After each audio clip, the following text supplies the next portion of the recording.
many times that I miss you. I'll be using this satin fabric. You can use crepe or duchess. You can also use chiffon if it's thick one. So I have my pattern I made this pattern in the last video. I'll be sharing the link below so you know how to draft the cowl neck. Like this is the facing, because I'm not going to cut out any facing, and this is the back piece. Next, I'm going to fold my fabric on bias.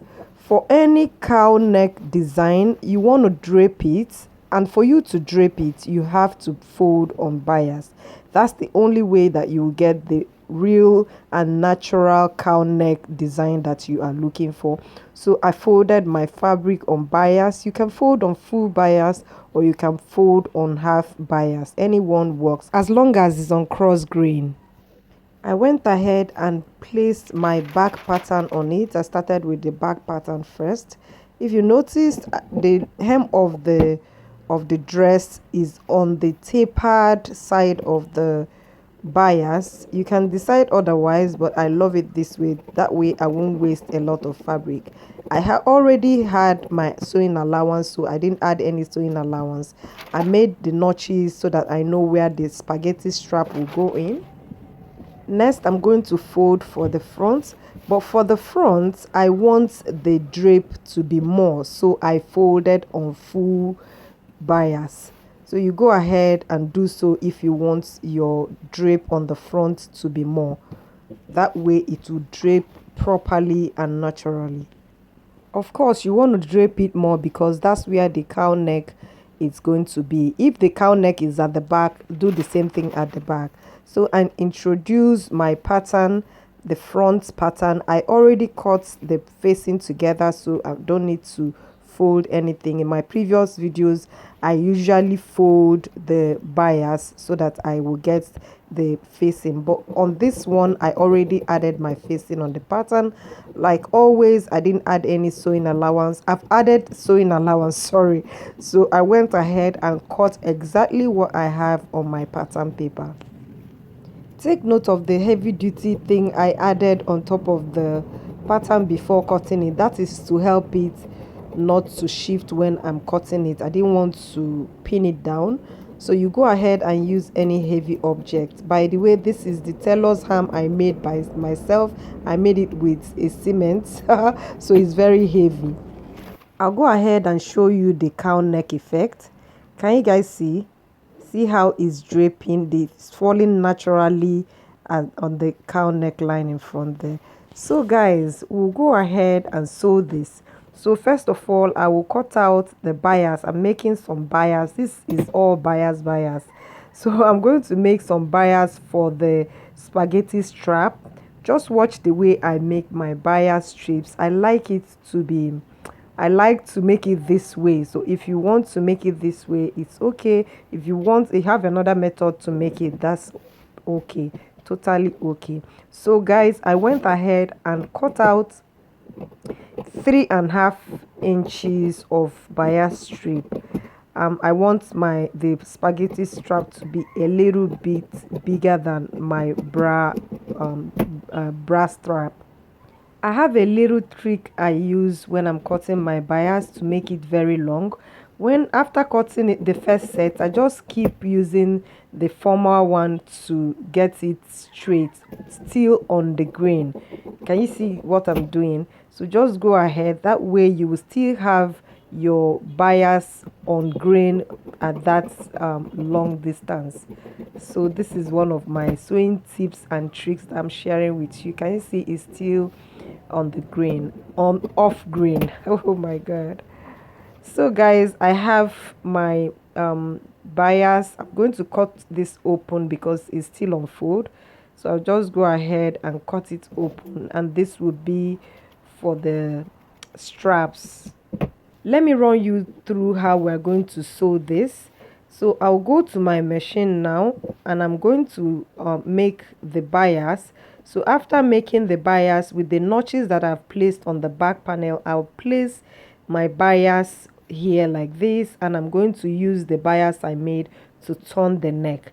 Then after making that on the back, I'm going to put the strap into this place and you use the facing to sew it down. So you just go ahead and place it in like this and close the armhole. So let's go to the sewing machine.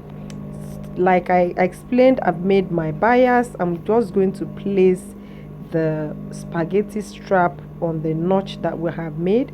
My bias for the neckline, I folded it into two, as you can see, and I'm sewing away ½ inch as the sewing allowance. Now I went in to put the insert the bias strips.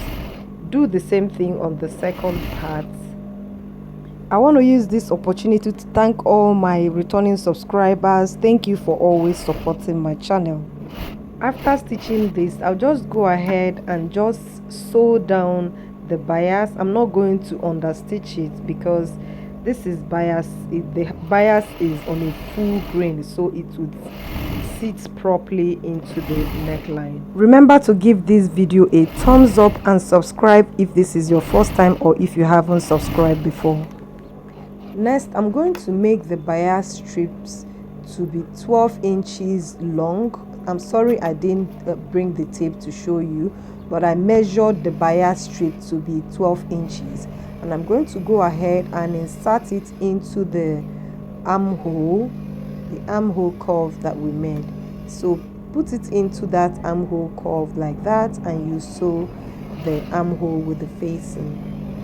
Sewing this, I battled a lot with the sewing thread. I don't know if it's weak or what, or my needle is not placed properly. I'm going to check my needle later, but my thread kept on cutting and cutting. I know you guys will understand with me the stress of thread cutting. So I will check this when I'm done with this part of the armhole.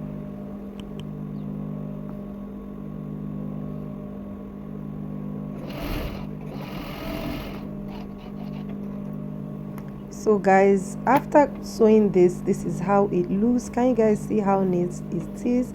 I'll go ahead and sew, insert the other side. Make sure it's flat the way it's supposed to sit before you start inserting it into the armhole. So I went ahead and inserted it in as the same as I did on the other side. Guys, my thread cut again. I'm telling you guys, this is the 6th time that it's cutting. The other ones are off camera. I'm telling you guys, this is the 6th time that it's cutting. I already checked the needle, but it's not from the needle. I'm sure it's from the thread. So I went ahead and overlocked the facing of the neckline, and I used the facing of the front neck to turn up the side seam, and I sewed it together. That way it will give it that neat finishing on the side seam, on the armhole curve.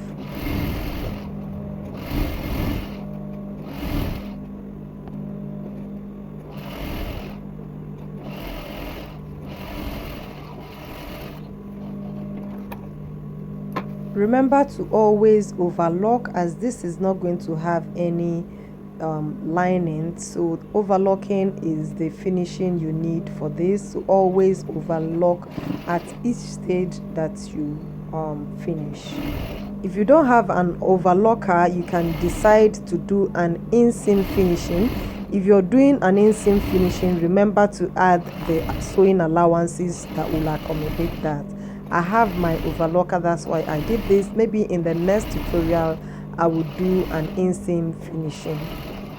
So like I said, for me to finish the hem, I went ahead and overlocked the side seam, and I'm going to hem this. I first folded it once and folded it again, and that's how I'm going to sew it. Guys, this video stopped while I was doing this, but thank God that I finished before it stopped, and this is the final look of the dress. I hope you enjoyed this tutorial, and if you do, please give this video a big thumbs up, and I will see you on my next video. Bye bye.